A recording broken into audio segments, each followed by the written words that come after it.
welcome back to Law and Crime Network, Law and Crime Report. I'm your host, Bob Bianchi. It's great to have you with us today. I hope you're having a great week. We got a lot on the plate today, from Kyle Rittenhouse to police cases to a cold case murder that's been solved to terror plots, all the way to our newest scenario with Scott Peterson. Amazing developments that are occurring with this case. You may recall, obviously, everybody knows the case, killing of his wife, Lacey, of which he was convicted, and their unborn fetus. The death sentence was overturned by appeals courts in California, but now there's a new wrinkle. Let's listen to the defense attorneys as they talk about why the death sentence should be overturned, and then we'll get back to those new developments with you. I have argued that, in fact, the guilt phase should also be reversed. Now, the state disagrees with me. I understand why. And let me state that there's been a lot of water under this bridge. I recognize that in many cases, this court has held that improper discharge of jurors under Witherspoon requires reversal only of the penalty phase. So it seems to me that the burden fairly falls upon me to persuade this court of 2 points. First, I need to persuade this court that this is an open question. It's not foreclosed by precedent. And second, it seems to me that the burden is fairly placed on me to show the court that in addition to not being foreclosed by precedent, that this argument is correct on the merits. Let me see if I can do those relatively quickly now.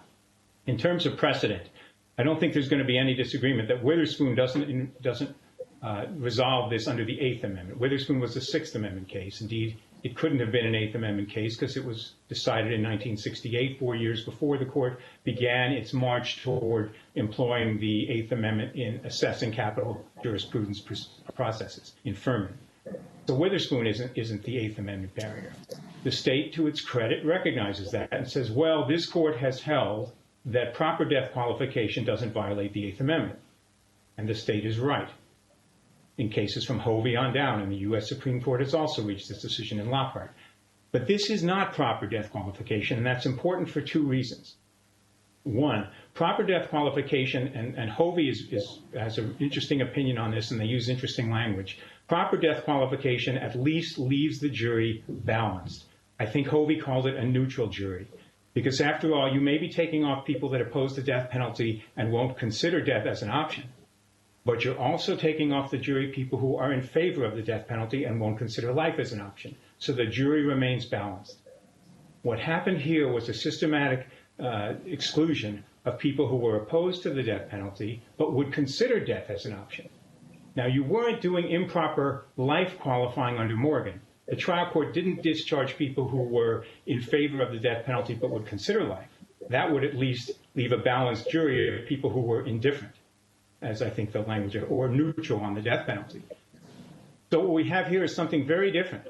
We don't have a disqualification scheme that results in a balanced jury. We have a disqualification scheme that results in an imbalanced jury. So let me talk a little bit about why I believe that there's a need to reverse the guilt phase as well. And it's a relatively simple Eighth Amendment argument that depends on 2 principles. The first is that effective group deliberation is essential to reach a reliable guilt phase verdict. There's not much dispute about that. The second is that in a series of cases, the United States Supreme Court has made clear that the Eighth Amendment does not permit procedures which undercut reliability. Now, before I put these 2 together, I want to concede something. The defendant is not entitled to a jury of 12 people that are all skeptical about the death penalty and that may harbor a pro-defense bias and may harbor an anti-prosecution bias. But by the same token, neither is the prosecution entitled to a jury of 12 people that think the death penalty is swell and that harbor a pro-prosecution bias and an anti-defense bias.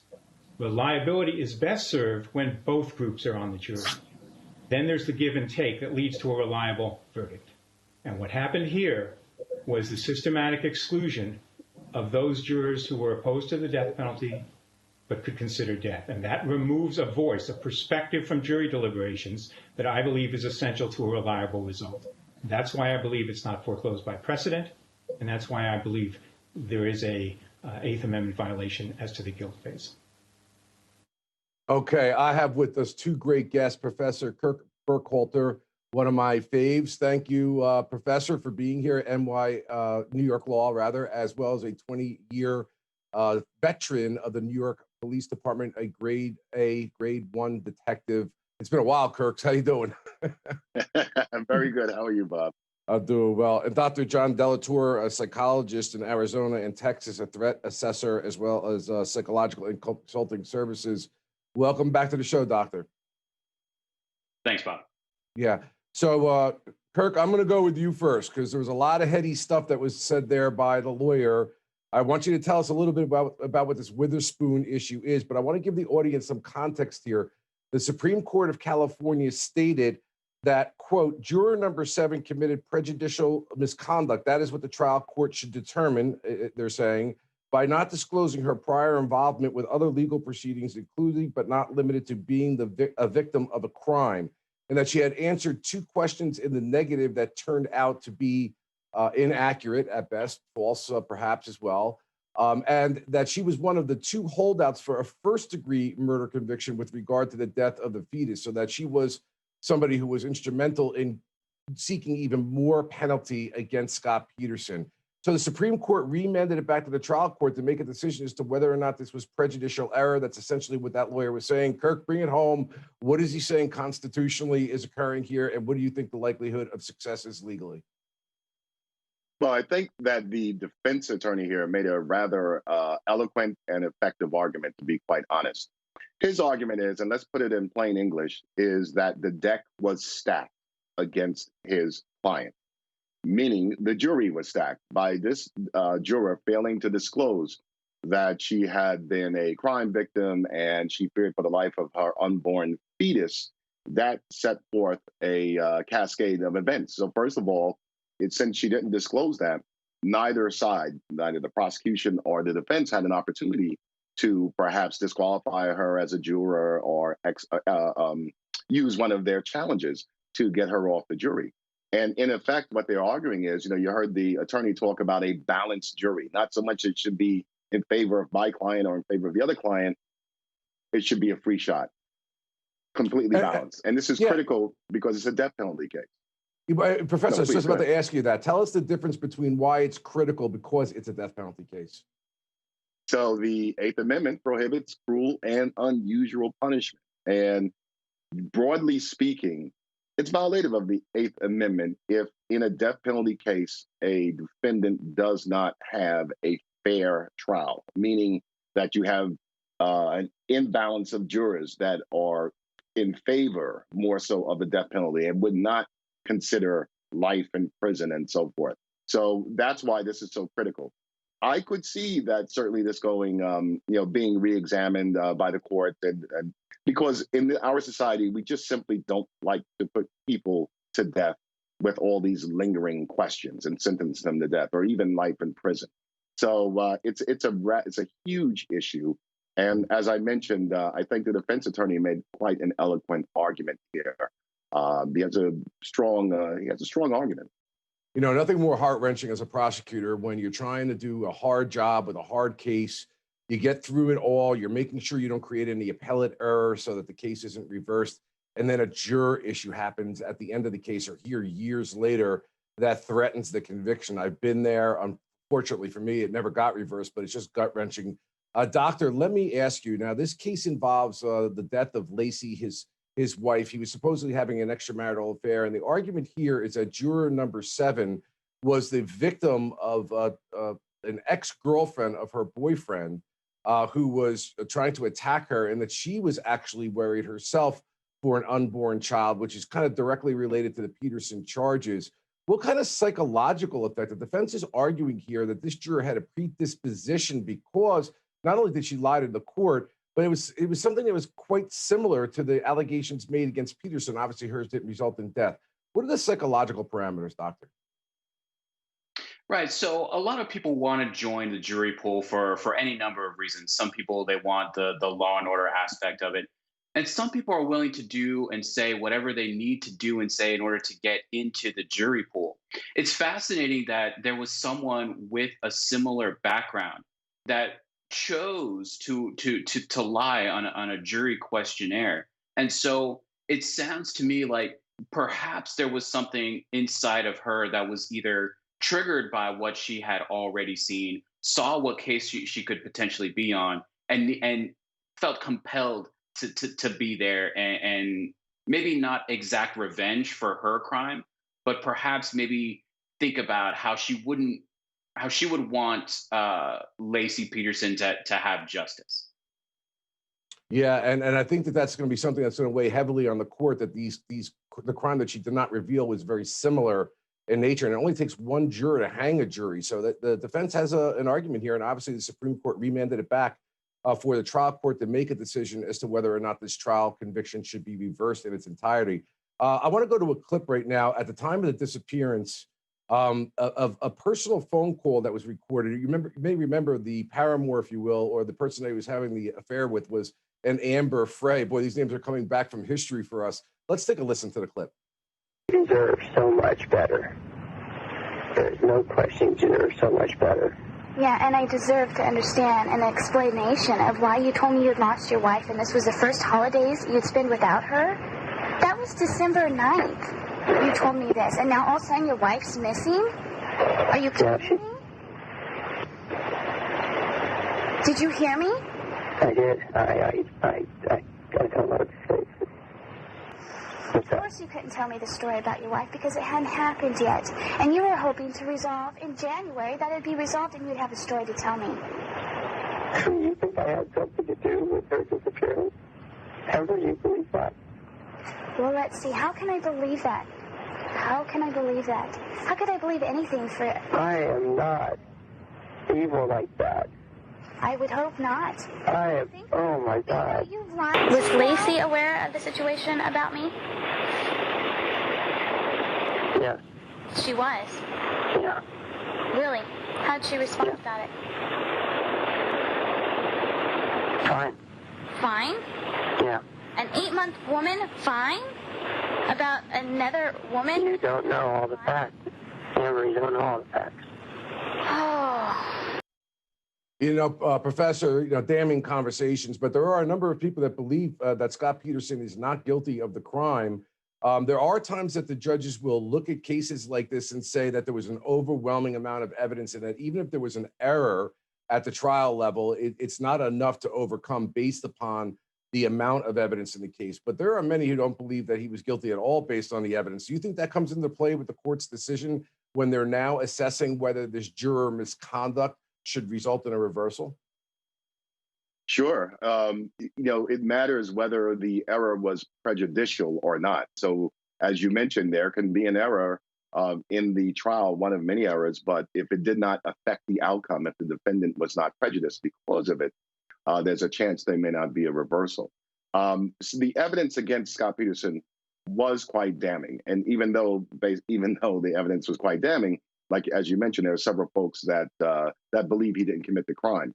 When you listen to the recording that you just played, the one thing that always bothered me as a investigator was when folks do not out and out deny the crime. So his response was, "I'm not evil, I'm not that type of person," and so forth.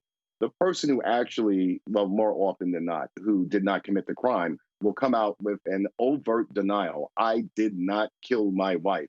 Person that might tend to know more about the act will just talk about how I'm not the type of person, not evil, and so forth. So I think a court will look at all the evidence and determine whether, like I said, whether the error was prejudicial against him.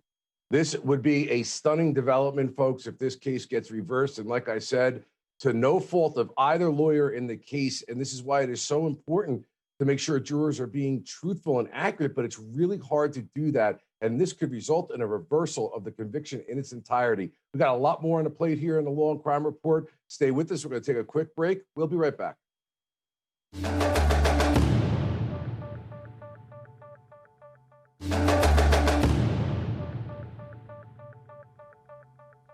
All right, like we said, in a stunning development, the Scott Peterson case, which had the death penalty conviction overturned earlier by courts, is now back at the trial court level because of a juror misconduct issue and asking the trial judge to make a determination of whether or not the prejudice created by that juror, who should not have probably been sat on that jury, should warrant a reversal of the entire conviction itself. And as we indicated before, with our awesome guests here, there are many people who do not believe that Scott Peterson is guilty of killing his wife, Lacey, and their unborn child. One of those is Scott Peterson's former attorney. That's always an interesting insight. Let's take a listen. Many of the jurors and everyone pretty much in the public was preconditioned to really convict him. I've always said it. Scott was convicted before he stepped foot in that courtroom for that trial. You know, anything is possible. We've seen many cases overturned, and it all depends on what the courts decide. But I'm keeping hopeful, and I'm staying hopeful that it does happen. Again, I strongly believe, just like many other on the defense team and his family, that Scott didn't do this, and he deserves another trial. Because we know that there was a burglary across the street on the day of her disappearance. And there was also some conversation between an inmate and his brother about accomplices involved in that burglary. And having said that, they saw Lacey, and Lacey basically tried to stop them. So there was talk, obviously on the defense side, that there's a great likelihood that they actually they're the ones who kidnapped Lacey because she caught him red-handed. Doctor, I want to go to you on this one. It's always amazed me when lawyers are trying cases that how much they genuinely believe, the prosecutor believes their case and the defense really believes their case. And it kind of is like where you sit is where you stand kind of thing. And after each one is looking at the same evidence, what is this? Is this confirmation bias? Is this just wishful thinking? Why is it that the lawyers are so invested? Somebody's got to be wrong in that equation. Do you have any insights into that? What I would say is that there's a difference between being on the side of the case and being on the side of the person. Being on the side of the person can be extremely problematic because some criminals are very skilled in manipulation and coercion techniques. And so if you're, as a lawyer, on the side of the person, you could easily fall prey to those kinds of manipulation and coercive techniques, charm and other things like that. If you're just on the side of your case and you believe in your case, well, I think that's the kind of lawyer that I would want to have. But there needs to be an amount of skepticism. And so it's possible she is leaning in towards the person and perhaps falling victim to outside influences, his charm, his charisma, stuff like that. So perhaps some confirmation bias, yes. Yeah, and I know you haven't done an examination, and it's not overall fair, but do you have any kind of assessment of Scott Peterson's personality in that regard? Well, I mean, so for him in particular, he presents a very unique challenge because a lot of what he does could easily be considered transitory guilt kinds of behaviors where he only feels bad because he got caught. A lot of it could be reconstitution behaviors, which is he's going to do more pro-social behaviors to try to prove himself to be better than someone who would commit this kind of crime. These are things that we see in everyday people when they do something wrong. These are also things that we see with individuals who really have no regard for human life. Without having assessed him and really gotten an understanding for who he is as a person, he seems to be a very charming, very charismatic individual who can talk to people and feel comfortable around people, but seems kind of really to be in a sense, narcissistic and in a sense, having the spotlight kind of drawn towards him. Very interesting assessment. I always love having you on because us lawyers are like amateur psychologists when we're trying to assess jurors and witnesses and defendants in a case. Let's take a little bit of a turn here in Idaho and another amazing case. Stephen Dana Bianchi is arrested 36 years on a cold case for having killed a 12-year-old back in 1984. This was not solved by DNA. The body was found just in 2019, believe it or not. The determination was that it was a gunshot wound to the head, which was the cause of death. And the police officers essentially put this case together, indicating that they took a lot of the statements that the defendant was making, because he was constantly re-involving himself in the investigation, and that he actually gave details. One detail, very, very important, a rake that was used to cover snow tracks that only the person that was involved in the crime or being told by somebody that was involved in the crime would know, because it was never released to the media. So guys, what are your thoughts about the way this case was solved? The affidavit is basically saying that they just took a look at this case again. Professor, you were a detective, and they started putting all of these pieces together, including an amazing statement that he made, Professor, where he said that he could give them information if he was granted immunity, that he was looking for immunity. And they basically took that and a number of inconsistencies and some of the evidence that he was talking about that no one would know. This guy just had to keep talking to the police. And now he's facing murder charges. And to top it all off, this guy actually ran for governor of Idaho at one point. Professor, what are your thoughts? This is a fascinating case, and not to make light of it. This is like an episode of the old show Columbo, where the defendant commits the crime and actually does a fairly decent job of covering his tracks, but just can't stay away from the investigation, probably thinks that he's brighter than the authorities, and that's what led to his capture. So this injecting himself in the investigation and making these statements, that was his downfall. Had he not done these things, perhaps the police would not have caught up with him. Who knows? Maybe there would have been some DNA evidence that led to him, but he just couldn't keep his mouth shut. And we see this over and over again. Folks like him, clearly has mental issues going on, but he's not a career criminal. That being said, there is information that apparently he was in some manner stalking children. So it's just an amazing case. He himself led to his capture. Not to say that this wasn't great police work. I cannot wait to speak to the doctor on the other end of the clip of the Greeley Police Department press conference about the arrest. Let's take a listen. It is with great honor today that we announce that the grand jury indicted an individual named Stephen Dana Pankey for the kidnapping and murder of Janelle Matthews. Specifically, the grand jury indictment charges one count of murder in the first degree after deliberation, one count of murder in the first degree felony murder, one count of second degree kidnapping, and two sentence-enhancing crime of violence. Officers from the Meridian, Idaho Police Department, along with Detectives Cash and Krill, arrested Mr. Pankey yesterday at his home in Meridian, Idaho. He's currently being held without bond in Ada County, Idaho jail, where he will await extradition back to the state of Colorado for state discharge. Yeah, I should also point out that some of the evidence that they had was that he tried to create a fake alibi. And when the police went to speak to him after the body was recovered, he had deleted a number of searches that he was on his computer searching the girl's name and, all sorts of information, which obviously shows what the prosecutors will call consciousness of guilt.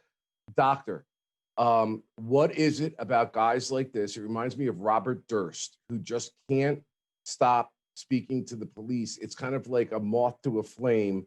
We just got done in our law firm putting out a book called an ebook called Silence is Golden. And everybody knows that's the smart thing to do. Why do folks do stuff like this? So it depends on the psychological makeup of the individual, but it could be that it's attention-seeking behavior, that they want to be a part of it. It could be sort of envy that they're not law enforcement personnel, or it could be just that they want to prove that they are smarter than law enforcement. There's a lot that's going on in this case, and we're so still early on in terms of what we actually know about his behaviors and about what he did. It's a long way to go from stalking children to then murdering them. There's a lot of other behaviors that happen in between. So this is one of those times where I'm going to tell the lawyer, whatever you got to do to get a psychologist to interview your client, you absolutely need to do that. There might be some mitigation issues, right? You need to know what exactly it is that person was thinking, because it's a long way to go in understanding his behaviors. Yeah. Now, Doctor, you mentioned a couple of things there. One of them was that he was alleged to have been stalking middle school children going to and from school. He's alleged to have committed this heinous murder and shooting this 12-year-old. What are the odds that this is just a one-off? The guy just decided to go out and shoot and kill a 12-year-old and never did anything else in your mind, based on what you're seeing? No, there's no way that this was just a one-off. What I would say is a person who goes from stalking, right, observing, voyeuring children and stuff like that, they have long been fantasizing about engaging in some kind of hands-on contact. And so the longer they go with fantasizing about engaging whatever that hands-on contact behavior is, the more that they need to actually do that. And sometimes, well, a person can just do the hands-on contact, but then, like we talked about with Scott Peterson, there's a sense of guilt having committed some kind of offense behavior, and they're just trying to get rid of all the evidence that they can. But again, there's a lot of things that happen in between voyeuring and peeping on and stalking on children to then committing this crime. There's a lot going on. Fascinating. Professor, put your old detective school hat on for a second and tell us, my spidey instinct is telling me there's more there. What will detectives be doing in order, because back then they didn't have computers, they didn't have databases, cases were siloed. We just recently saw this with Joseph D'Angelo in the Golden State Killer case. Are they going to be going through records and other investigative leads to see if there's other victims? Absolutely. I would have to agree with the doctor that there are certainly a high likelihood of more victims. Had he been apprehended very soon after this crime, I would say that perhaps this could have been the first time, he just didn't have the opportunity. But it's been 36 years since the crime, and there have to be other victims. So the detectives will comb through records, find out, try to trace steps, where he was, when he was there, and put that information together with who went missing at that time. So it's going to be very unfortunate, but I would not be surprised if we find out that he was involved in several other murders. I guarantee you that the detectives are going to be all over that particular aspect of this case. Yeah, and I would suspect, Professor, and sometimes this is just an unfortunate reality of things, that if they don't come up with any leads, the suspicion that both of you have presented of other crimes is so strong. Do you believe prosecutors will eventually make an approach and say, listen, if there's other people out there and you want to cooperate so we can bring peace to those families and admit your responsibility to this particular case, we'll be willing to cut you a break? Do you envision that would happen if they don't come up with any stronger leads? I could certainly see that as a possibility, but it depends on what the bargaining chip is. So in other words, if he's looking at life in prison for this particular crime, what are you going to offer him? A reduced sentence? That certainly is not going to help the family of this victim that has been identified gain some form of closure. I certainly could see the prosecutors doing that, but it really depends on if they have a bargaining chip. You know, if he's definitely eligible or something in that respect. They certainly have a duty to the other victims that are missing to try to ascertain as much information as they can. And clearly, he likes to talk. Yeah, I was going to say, we could talk about this case forever, because I bet you there's a psychological component the doctor's going to talk about, Professor, that there are people that just love that moth to the flame thing. There's notoriety, attention, even if it's bad attention, it's giving them some level of affirmation. So you may not be surprised if they come forward with additional things. We've seen that in the gavel to gavel coverage that we've covered here at the Law and Crime Network on many occasions. Guys, thank you so much for the awesome commentary. This is the Law and Crime Report. We're going to take a quick break. We got a couple of great stories on the other side. Stay with us.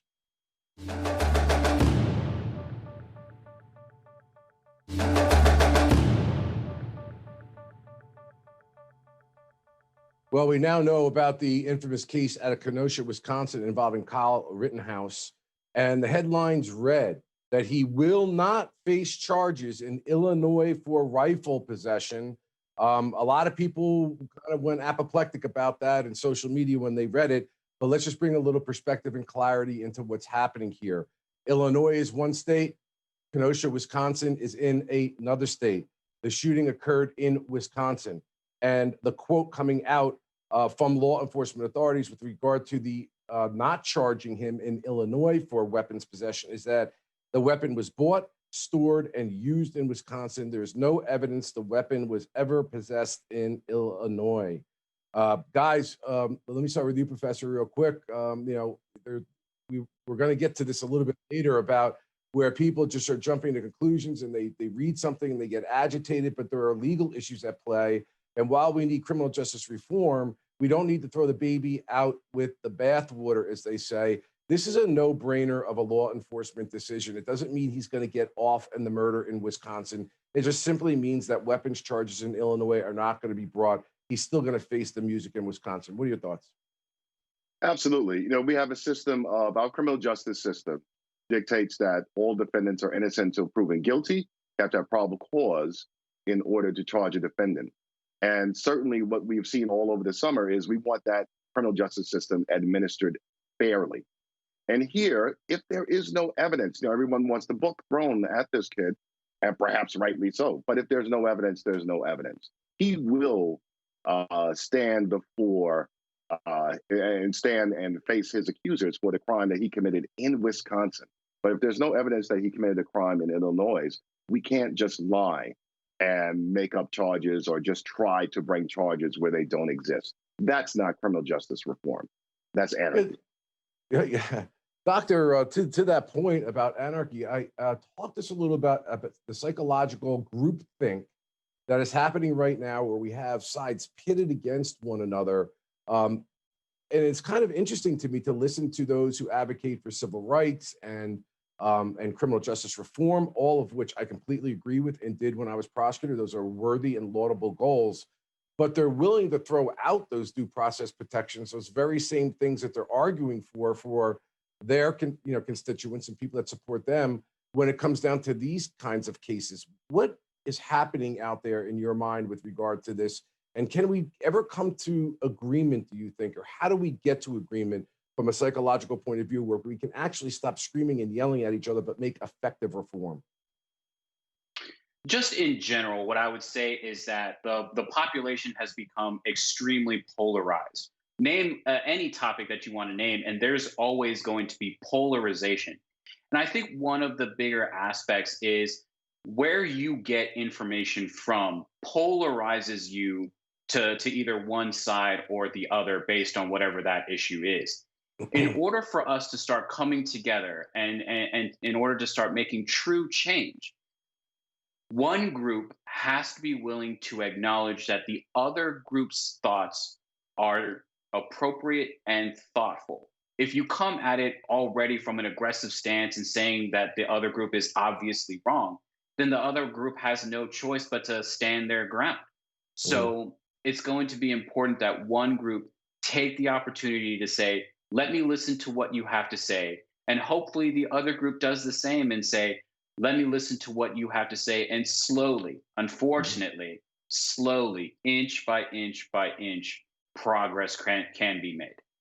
Okay, well, let's dovetail this into Lancaster, PA. As you know, Mr. Richard Munoz was shot by police officers. They were called on a 911 call where it was indicating that he was had mental issues, and he was being aggressive towards his mother and attempting to break into their home. He came out, they say, wielding a knife.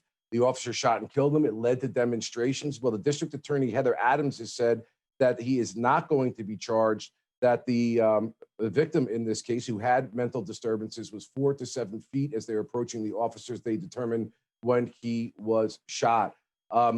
So let's throw to a clip of what the DA found was a justified use of force in this case, which I'm sure is going to cause the very kind of uproar between both sides that we were just talking about.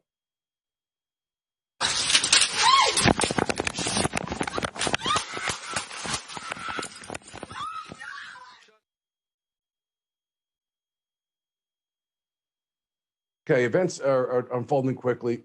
Professor, as a police officer, former police officer, and now as a professor, I know during the break you have a lot of strong feelings about what we're seeing out there, and even some feelings towards what's happening with the police officers and the lack of training they have.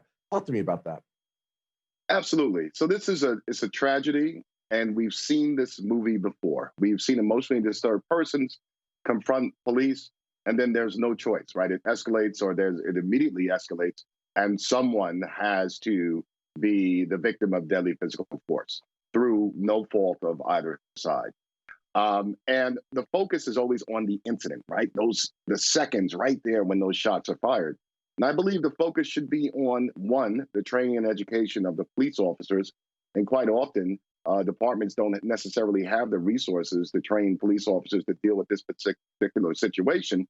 However, there are other resources in jurisdictions. There are medical professionals. There are hostage negotiators within the police department. So when that call is made to the police department that, hey, there was someone in my home, they're acting aggressively, I fear for my life, they're dangerous, that goes beyond simply send the police. We're doing the police a disservice. We're doing society a disservice. That call means send the police, send a medical professional, and this may turn into a situation where this person will be barricaded and will have to negotiate. So I would encourage folks to think about what occurred prior to this incident, because this officer more than likely was justified. Officer was retreating, probably attempting not necessarily to use deadly physical force. But what happened? Could this have been avoided beforehand? That's my issue with how these situations tend to unfold. And they'll keep unfolding this way until there is reform on how these calls are handled. I mean, a worthy discussion, but Doctor, as the professor has indicated, from a legal perspective and a legal point of view, the officers don't have that kind of support.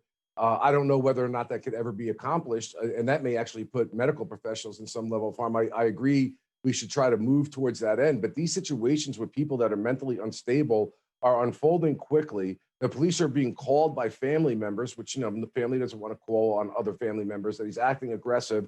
They've got to respond there as quickly as possible. I don't know if you've ever had an opportunity to take a course in shooting or certification in shooting. They train for scenarios like this, but when you're being charged at with a knife and you're within 4 to 7 feet, even though you're mentally ill, what recourse in this particular case do you see for the officer, if any, and do you agree with the district attorney's conclusion that this was a justifiable use of force? Yes, I agree with the use of force, and I agree with that it was justifiable. There are two things that I believe stand out to me and that need to be addressed. The first one is the quote from the DA that there was no time or opportunity for de-escalation. I train other professionals, lawyers, medical professionals, other psychologists in de-escalation techniques. There's always time for de-escalation techniques. And then the 911 caller had mentioned that the person had mental health problems. So that immediately should have triggered a crisis psychological response. And to the professor's point about what was happening before, I think this goes more towards how much funding are we given towards social support aspects. Was this person actually in treatment somewhere? Was he at an outpatient clinic somewhere receiving the mental health that he needed? Was he falling through the cracks? There's things that this didn't need to happen. The fact that it did happen, I think, you know, the evidence shows that it was probably justified, but it didn't need to happen the way that it did. You know, Doctor, I completely agree. And I can tell you, when I was prosecutor, we got to a point where we started saying that the jail wasn't a place that we were putting prisoners. It's where we were putting people that were mentally ill because there was no place else for them to go. And the sad reality was they got better treatment in a jail from any kind of outpatient facility they could get. And so getting to it ahead of time, to me, is a huge issue. And unfortunately, we've defunded that in so many ways. And those poor people are left without their proper meds and proper treatment. And this is what you get. Guys, thanks for the great commentary. On the other end of the break, we are going to be talking about terror plots to take out governors because of their political positions on the coronavirus. We'll be right back.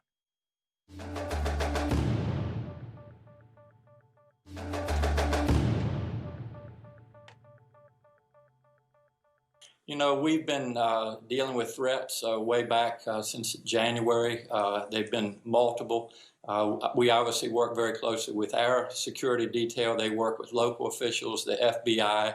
And this was just yet another threat to us. But, you know, I think the message, John, is that certainly I don't govern under a cloud of intimidation. That's not who I am. And this is not about me. It's not about the governor of Michigan. This is about this country. Virginia Governor Northam there. So let's break this down. How do we know some more information in this case? Well, an FBI agent testified at a preliminary hearing against the 6 men in federal court, stated that the motive for how this all started was due to their contempt at the coronavirus lockdown restrictions of these governors. What happened was a confidential informant gave them information. This is a great way to work a case. They wound up putting somebody inside of that group to listen to what it was that they were plotting and doing and going through their social media accounts. And they found out that the confidential witness at that point in time indicated they were going to overthrow several state governments for what they believed to be violations of the U.S. Constitution. They actually started a media group, believe it or not, where the plot was listed, the tactical training was being done, and they were actually trying to make bombs. And as part of the plan, we're going to bomb and attack police officers and EMS people to create a distraction while they, quote unquote, overthrew the government. Like, you take the governor out and all of a sudden the government's just going to disappear. It's a crazy plan. So Doc, let me go to you first on this, because I found something that was interesting in some of the literature there. And again, it's not political, but it's something that's important to bring out. There are comments that the president had made about liberate Michigan, liberate Virginia, and some are suggesting that that is what started motivating or at least incentivizing these people to move in that direction. I don't know if that's a fair commentary to make or not, but I do say, and know from my experience as a prosecutor, is that we have a group of people just underneath society's radar, if you will, for a long time that are either anarchists or, racists and people that are looking to overthrow the government, survivalists, things of that nature. And I always used to say to my wife, they're just looking for something to activate them. You have no idea how dangerous this is. I've been saying this for over a decade. Thoughts? Yes, no, I would agree that it could have been anything. It just so happened to be this idea of liberate Virginia or liberate Michigan. It just so happened to be that thing. Some of them are going to say COVID-19. Some of them are going to say because the election's going to be rigged. They're just looking for an excuse for them to continue to engage in the behavior that they want to engage in. The thing is that there is a sense within all of these individuals that they're trying to do the right thing. It goes against what society would say is the right thing, but they feel compelled that there is something that is wrong that they can fix so long as they're given some kind of go-ahead, if they have some kind of goal that they know that they can achieve. So, I mean, it would have been anything, but you're right. They just need one little push to get the ball rolling for them. All right, guys, we got to move on to another, crazy story. You got to love the Law and Crime Network, and I want to thank our producer personally for allowing us to do this story, because I found it fascinating. Two Maine police officers are alleged to have beat porcupines to death. I'm not even making that up. They're the two officers right there. They are now fired. They were charged with beating the porcupines with batons, upwards to 11 of them. And they're charged with the depraved indifference to the animal life or suffering, intentionally, knowingly, or recklessly causing extreme physical pain to an animal, death, or torture. Professor, you were a cop for 20 years. I'm gonna bet you never had to handle a porcupine beating case. Absolutely never. So you know what this case goes to, and obviously the defendants deserve their day in court. So we don't know that right now it's allegedly occurred, but it goes to how those in power treat those who are powerless. And that's what we've seen all throughout the summer. So an animal is powerless to a police officer that has a baton, right? If you would treat a porcupine this way, where does it end? And that's the problem here. What do you do with your power? It's depraved, right? And you judge people how they treat animals and children. Great point, great point. Doctor, real quick, I got two questions for you. Why do people do this? And secondly, an observation I made when I used to have to do press conferences with animal cruelty, people get more agitated at animal abuse than they do when actual human beings and adults are murdered. I found that out the hard way on a couple of cases. So why is that sentiment with people that way? And why do people do such horribly cruel things like this? People do horribly cruel things for any number of reasons. A lot of it has to do with their own feelings of power and control. They believe themselves above whatever living creature. And yeah, as humans, we know that we're on the top of the food chain. We would just ignore a porcupine. Why would anybody want to be cruel to it?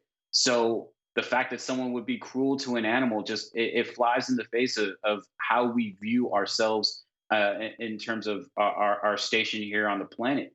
And to the professor's point, I'd go a step further and start saying, if this goes to how the powerful treat the powerless, then how are our pre-employment psychological screenings doing? Absolutely agree. Guys, we're going to have to end it there. Out who need police. I'm sorry to cut you off. We're going to have to end it there. Thank you very much, guys. You were awesome guests. This is the Law and Crime Network. You know we're doing things gavel to gavel. It's great being with you. You can find me at @RBianchiESQ on Twitter and Instagram.